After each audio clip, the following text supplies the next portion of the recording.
Tomar un pequeño tiempo hoy para compartir una palabra, una cosa poca, unas 2-3 horas. No, generalmente de hecho predico como 20 minutos, así que no se preocupe.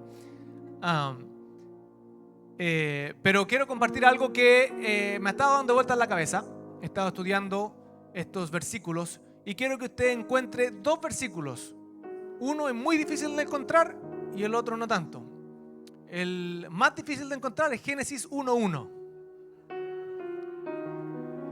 Es el primer verso de la Biblia. Y el otro que quiero que encuentren es Colosenses capítulo 1 y vamos a leer el versículo 15 y vamos a estar ahí parafraseando y moviéndonos a través de ese versículo. ¿Ok? Entonces, Génesis capítulo 1. Y supongo que ya lo encontraron, ¿verdad? ¿Puede levantarse y ponerse de pie conmigo rápidamente?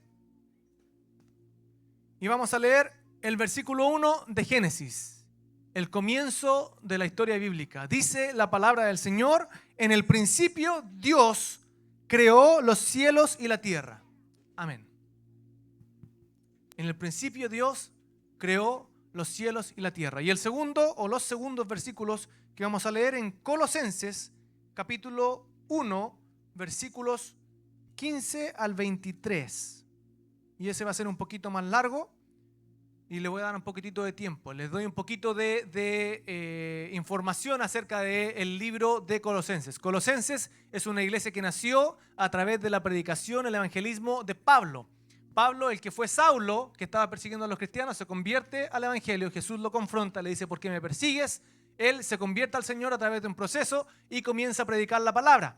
En muchos lugares él plantó iglesias, plantó gente que estuvo predicando el evangelio, ¿verdad? Y una de esas ciudades era Colosenses, por ende se llama el libro. Y en Colosenses, a través del aprendizaje, estaban ya comenzando a confundirse porque había muchos filósofos y había muchos profesores de cualquier otra cosa con ideologías y les estaban dando unas enseñanzas que no eran muy bíblicas y no eran muy buenas teológicamente hablando. Entonces estaban un poco confundidos.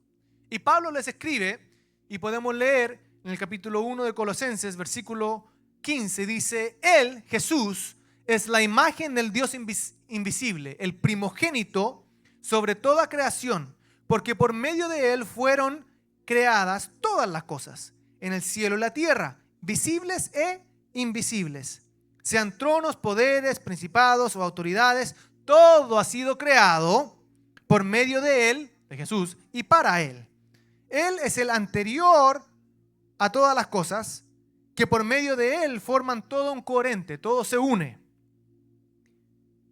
Él, Jesús, es la cabeza del cuerpo, que es la iglesia. Él es el principio, el primogénito de entre los muertos, para ser en todo el primero, porque a Dios le agradó habitar en Él con toda su plenitud, y por medio de Él reconciliar consigo todas las cosas. Por tanto,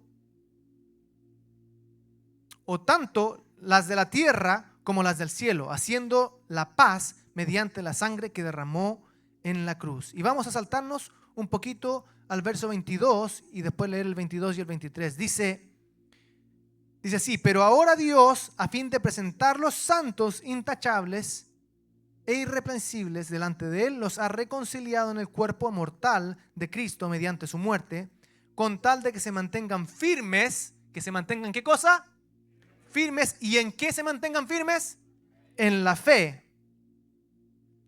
Por tal de que se mantengan firmes en la fe, bien cimentados y estables, sin abandonar la esperanza que ofrece el evangelio. Y aquí termina esta lectura. Este es el evangelio que ustedes oyeron y que han proclamado en toda la creación debajo del cielo, y del que yo, Pablo, he llegado a ser servidor. Oremos. Señor, te damos gracias porque tú eres bueno, y te damos gracias porque tú eres fiel, y porque contigo, Señor, podemos llegar muy lejos, y sin ti no podemos hacer nada. Te agradecemos porque a través de tu misericordia y de tu gracia podemos ser limpios, podemos ser llamados santos e intachables, porque tú nos das la capacidad de mejorar, pero aún más nos das esa relación contigo, Señor, que nos permite ser limpiados, ser plenos y poder llegar a ti. Y en el nombre de Jesús oramos para que tu palabra, Señor, entre en nuestros corazones y podamos ser personas que practiquen y hagan, hacedores, tu palabra. En el nombre de Jesús oramos y todos dicen amén. Puede sentarse. Y aquí me voy a tomar unos 10 a 15 minutos porque si ustedes no sabían, el pastor lo mencionó que tenemos algo especial. Hoy se gradúan 25 personas del Instituto Nacional de Capacitación Ministerial. ¿Puede darle un aplauso a las personas que se han estado esforzando por un año completo para estudiar y prepararse y crecer? Entonces yo voy a dar esta reflexión, esta palabra, obviamente para todos, pero también teniendo en mente a la gente que se está graduando, para poder darles un empujoncito más, ¿verdad? Y que del segundo pasen al tercer nivel y del primer pasen al segundo. Y si usted quiere, le doy un empujoncito a usted también para que se meta al primero. ¿Ok? Entonces, puede preguntarse usted, ¿y qué tiene que ver Génesis 1 con Colosenses 1? En el principio, Dios creó los cielos y la tierra. Y después Pablo está hablando de que Él es el primogénito, antes de Él vienen todas las cosas. Otra vez. Se ve un poquito la unión, ¿verdad? Pero fíjese que es interesante ver cómo en el principio es algo absoluto. Estamos hablando de que no había nada antes de eso. Nada había sucedido antes. Se enfatiza ahí la naturaleza eterna y poderosa divina del Señor, la soberanía en la que Él estaba y aún está en la creación. Se enfatiza la omnipotencia y la intencionalidad. No solamente el poder, pero la intencionalidad de su creación. Porque Dios no creó algo a tontas y a locas y sin propósito. ¿Y sabía usted que nosotros somos parte de la creación de Dios? Y Dios no lo creó a usted sin un propósito. Dios tiene la capacidad y el camino para que nosotros podamos ser plenos en su presencia y en su palabra. Y aquí cuando dice en el principio Dios creó la tierra, ¿usted sabe cuál es la palabra original que se usa para Dios aquí? Una palabra que tal vez la ha escuchado, es Elohim. En el principio Elohim creó los cielos y la tierra. Y tal vez se pregunta, ¿por qué se habla de Elohim? Bueno, Elohim tiene el sentido de un Dios creador. Elohim, el Dios que crea. Y no solo eso, sino que también tiene un sentido plural. Y usted me dirá, bueno, ¿y por qué Elohim, Dios, es plural? ¿Y por qué puede ser que Elohim, Dios, es plural? Porque está el Padre, el Hijo y el Espíritu Santo. Y Pablo menciona que Jesús estuvo desde el principio, desde antes de que todo fuera creado. Entonces, aquí hay un punto de referencia del que vamos a partir. Número 1, empezamos que Dios creó. Y Dios es el Dios creador. Después tenemos, Dios, Jesús. Jesús es soberano. Y a través de Él todo se une, todo es coherente. Y aún más allá, a Jesús tenemos que seguir para vivir nuestra vida. Dar los pasos que Jesús da, seguir el ejemplo que Jesús da.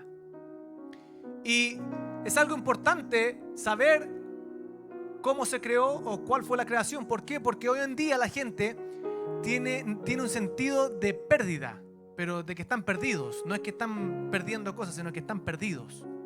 ¿Se ha dado cuenta usted que hay falta de identidad? ¿De a dónde vine? ¿Quién es Dios? Pero así, por eso Satanás ha estado atacando la imagen de Jesús y la imagen de Dios, porque quiere quitarnos a nosotros el sentido de identidad de a dónde venimos. Y de dónde venimos es que de donde Dios comenzó las cosas. Al principio, o en el principio, Dios creó los cielos y la tierra. Y ahora hoy en día la gente está confundida. No sabe qué hacer y no sabe quiénes son. Entonces desde el principio la Biblia nos está dando un sentido de identidad. ¿De dónde venimos? De Dios. Y es interesante porque la primera palabra que nosotros sabemos que Dios habló, ¿cuál fue? Hágase la luz. De ahí venimos nosotros. No es que vengamos de la luz particularmente, pero es de la palabra de Dios. Y entonces cuando Dios está haciendo todo esto, dice esas palabras, presenta la luz, y es interesante que en el Evangelio Pablo mismo nos dice que Él nos ha traído desde la oscuridad al reino de la luz. Dios creador habló, dijo hágase la luz, y en un sentido más, tal vez por falta de una mejor palabra, práctico, ¿cómo lo podemos entender nosotros? Él nos trajo a la luz a través de su sacrificio y podemos tener una relación concreta con Él. Y Él creó las cosas de la nada. Es el único que puede crear vida de la nada. En otras palabras, Él puede hacer lo que quiere porque es Dios. Y entonces llegamos a Colosenses capítulo 1 versículo 15, donde dice: Él, Jesús, es la imagen del Dios invisible. Él, el Hijo, es la imagen del Dios invisible. Y hay un énfasis aquí en Él, el Hijo, porque no es un hijo es la imagen o cualquier hijo es la imagen de Dios. Es el Hijo. Él es el Hijo y Él es la imagen del Dios invisible. Y más aún, cuando Él habla de que Él es la imagen del Dios invisible, no se está refiriendo solamente a un reflejo.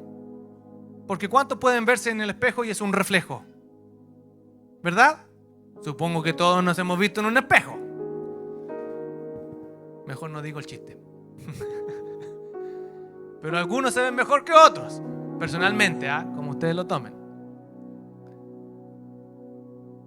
Pero Él es la imagen y no es solamente un reflejo, no es solamente algo que es similar a, no, esta imagen es la semejanza. No es alguien que se parece a Dios, sino que lleva con sí la esencia original de Dios. En otras palabras, Él es la imagen del Dios invisible. Él nos trajo a la tierra lo invisible, lo hizo visible, y no era solamente un reflejo, que uno no puede tocar la realidad de un reflejo, de una reflexión, sino que trajo la esencia de Dios a la tierra. Por lo tanto, Dios trajo a su Hijo para darnos a nosotros la posibilidad de poder ver la esencia de Dios. Se hizo visible y Jesús lo presentó al mundo, y así el mundo pudo conocerlo. Y Él encarnó la naturaleza y el carácter de Dios, lo que era invisible. Es algo trascendente que sobrepasa nuestro entendimiento. ¿Se ha dado cuenta que hoy día en el mundo mucha gente dice: no, es que Dios no puedo racionalizarlo, no puedo entender cómo Dios es Dios y cómo Jesús murió y resucitó? Eso no tiene explicación. ¿Tienen razón de que no tiene explicación? Porque lógicamente en nuestra mente humana no tiene sentido. Pero nosotros no servimos a un Dios racional, no servimos a un Dios natural, sino que servimos a un Dios sobrenatural. Y por eso nuestra mente no puede comprender lo que está sucediendo. Si partiéramos de esa base de que Dios creó al mundo y de ahí venimos, tenemos una identidad, una seguridad en Dios, porque Él nos ama y Él nos creó con un propósito. Estamos seguros, estamos confiados. Si partimos desde ahí, aunque no entendamos, aún podemos servir y aún podemos amar. ¿Verdad? Porque sabemos que somos finitos no podemos comprenderlo todo. Y ahí es donde Jesús creó un puente entre lo divino y lo natural. Toda la creación fue creada. El primogénito sobre toda la creación. Todo, lo visible y lo invisible. Ahora, se estará preguntando usted, en referencia a la graduación y a este servicio, ¿y por qué estamos hablando de esto? ¿Cuál es el punto que quiere hacer Rodrigo? Bueno, deme 5 segundos y le explico. ¿Por qué estamos hablando de eso? Lo podemos ver un poquito en el verso 16. Porque por medio de Él fueron creadas todas las cosas en el cielo y la tierra, visibles e invisibles, sean tronos, poderes, principados o autoridades. Todo ha sido creado por medio de Él y para Él. Y con Él todo es coherente, todo se puede reunir, todo tiene sentido. Él, en el verso 18 dice, Él es la cabeza del cuerpo, que es la iglesia. Y Él hace paz mediante la sangre de la cruz. El verso 22 dice, y ahí siendo presentados santos e intachables y reconciliados en el cuerpo mortal de Cristo. Ya, aún tal vez no entiende por qué estamos hablando de esto. ¿Cuál es el punto que quiere hacer Rodrigo? Bueno, ahí está el énfasis. ¿Es para qué en el verso 23? Para mantenernos firmes en la ¿qué cosa? Fe, bien cimentados, estables, sin abandonar la esperanza que ofrece el Evangelio. Si podemos comprender de dónde venimos, de un Dios creador que nos ama, que tiene propósito para nosotros, y reconocemos que somos finitos y que no podemos comprender todas las cosas, pero sabemos que Él es el Hijo primogénito, que desde el principio existió, podemos comenzar a caminar de una manera más consistente. Ahora, lo que dice en el versículo 23, sin abandonar la esperanza que ofrece el Evangelio. ¿Se acuerda usted del verso de Romanos 5 cuando dice que las tribulaciones, ¿qué van a traer? Perseverancia.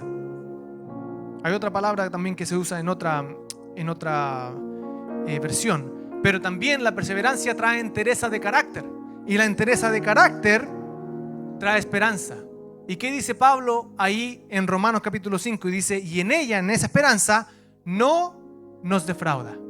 Esa esperanza no nos defrauda porque Dios ha derramado su amor en nuestro corazón por el Espíritu Santo que nos ha dado. Bueno, Jesús es la imagen del Dios que para ellos era un Dios invisible.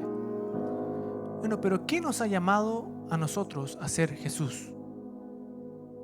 ¿Nos llamó a ser como Él? Si el Señor, Dios, Jesús, sí quiere que nosotros seamos como Él.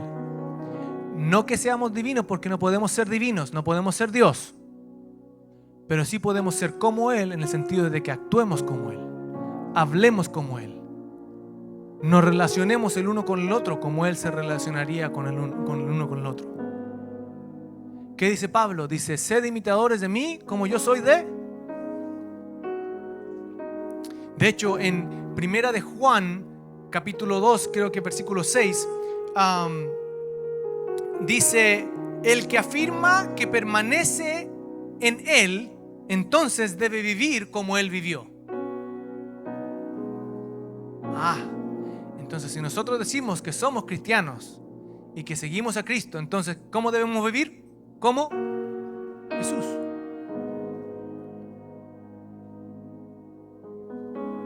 Primera de Pedro, capítulo 2 también, porque para que sigan sus pasos, dice en el versículo ahí 21, para que sigan sus pasos, los pasos de Jesús, es porque está hablando de que cómo nosotros vamos a tomar crédito por sufrir haciendo el mal. Más bien, si sufrimos haciendo el bien, ahí hay un elogio de Dios. Si sufrimos haciendo el bien, Jesús sufrió y nosotros tenemos que vivir como Jesús, ¿verdad? Entonces, ¿qué tenemos que pensar del sufrimiento? Las tribulaciones traen perseverancia, y eso trae entereza de carácter, y eso trae la esperanza.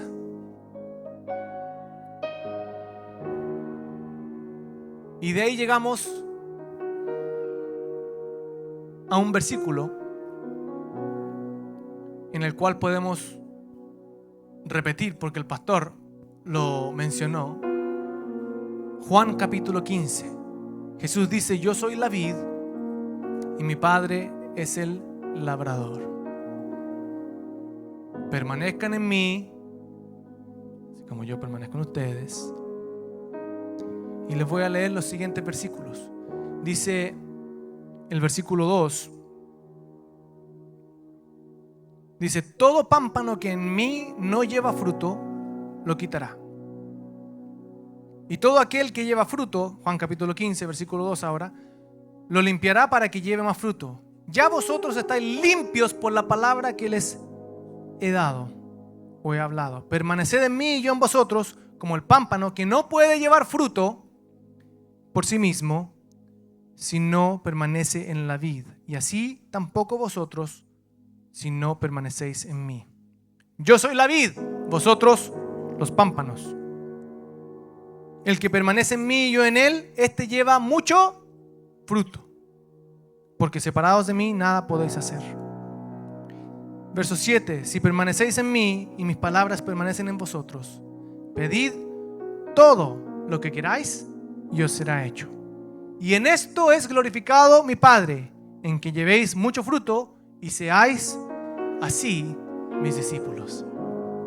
¿Se da cuenta que cuando sabemos de dónde venimos, reconocemos en la creación de Dios quiénes somos y el propósito que Dios tiene en nuestra vida, reconociendo a Jesús como el primogénito, el que creó el puente entre lo divino y lo humano, y decidimos vivir siguiendo el ejemplo de Cristo, permaneciendo en Jesús, podemos llevar mucho fruto?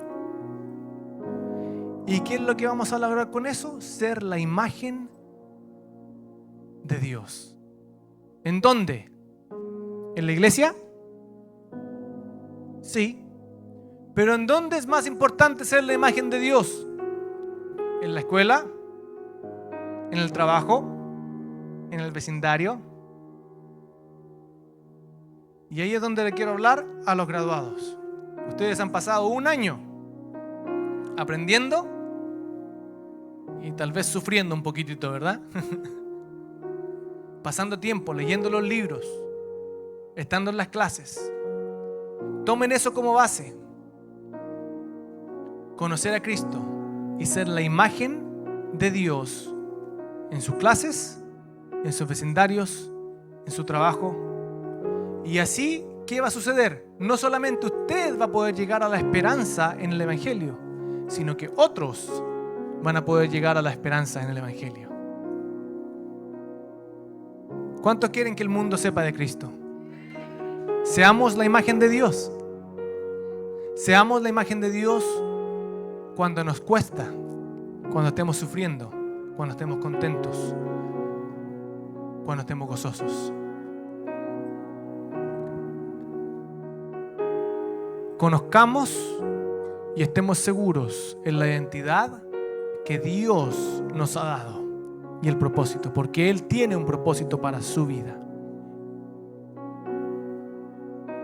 Somos hijos de Dios, somos la imagen de Dios y Él quiere que el mundo lo conozca. ¿Cuántos quieren hacerlo a Él conocido?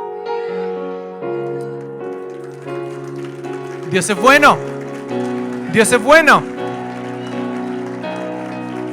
Él es nuestro creador, nuestro hacedor y el que nos mantiene y el que nos mejora. Así que bendecimos el nombre de Jesús.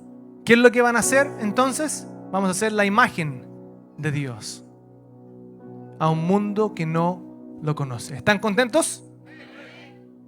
Espero haber sido lo suficientemente elocuente de poder presentar la creación y quién Jesús es y quién deberíamos nosotros saber que Él es.